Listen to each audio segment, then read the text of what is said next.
श्री कृष्ण कहते हैं, भगवत गीता में लिखा है और श्री कृष्ण अर्जुन से कह रहे हैं कि कोई भी अपने कर्म से भाग नहीं सकता।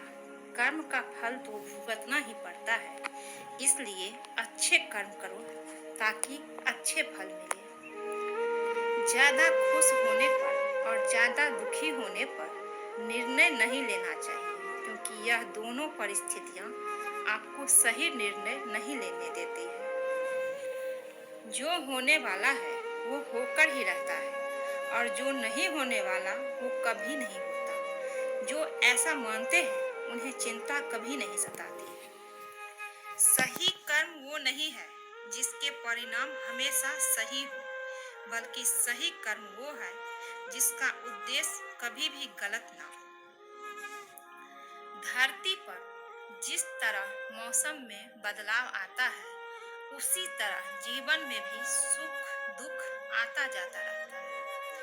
मानव कल्याण ही भगवत गीता का प्रमुख उद्देश्य है।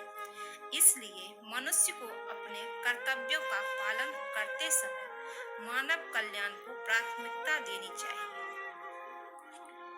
जो व्यवहार आपको दूसरों से अपने लिए पसंद ना हो, ऐसा व्यवहार दूसरों के साथ भी ना करें। कृष्ण कहते हैं, हे पार्थ, तुम फल की चिंता मत करो, अपना जरूरी कर्म करते रहो, मैं फल जरूर दूंगा।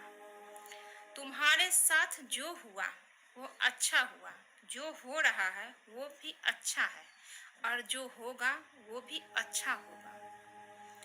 जीवन का आनंद ना तो भूतकाल में है और ना भविष्य काल में है, बल्कि जीवन तो बस वर्तमान को जीने में है।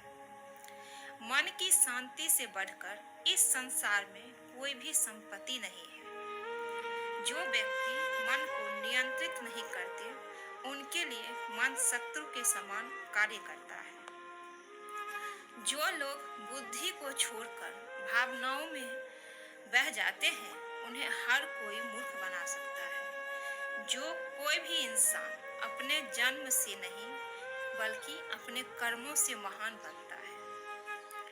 सदैव संदेह करने वाले व्यक्ति के लिए प्रसन्नता ना इस लोक में है और ना ही कहीं और है। जब इंसान अपने काम में आनंद खोज लेता है, तब वे पूर्णता प्राप्त कर लेता है। व्यक्ति को अपनी इंद्रियों को बस में रखने के लिए बुद्धि और मन को नियंत्रित रखना होगा।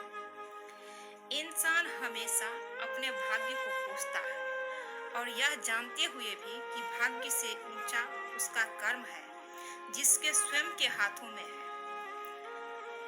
इस दुनिया में कोई भी पूरी तरह से सही नहीं है, इसलिए लोगों की अच्छाइयों को देखकर उनके साथ अच्छे रिश्ते बनाएं। जब हमारा मन कमजोर होता है, तब परिस्थितियां समस्या बन जाती है, और जब हमारा मन कठोर होता है, तब परिस्थितियां चुनौती बन जाती है। जब हमारा मन मजबूत होता है, तब परिस्थितियां अवसर बन जाती है। अगर आप अपनी गलतियों से कुछ सीखते हैं, तो गलतियां सीढ़ियां बनती हैं, और अगर नहीं सीखते तो गलतियां सागर है। फैसला आपका है, चढ़ना है या डूबना है।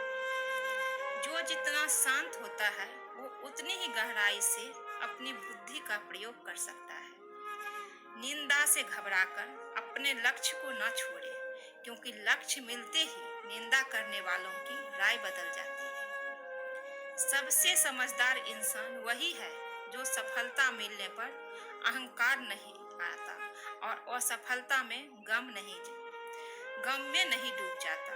नकारात्मक विचारों पर का आना तय है, लेकिन वह आप पर निर्भर करता है कि आप उन्हें महत्व देते हैं या फिर अपने सकारात्मक विचारों पर भी ध्यान लगाए रहते हैं।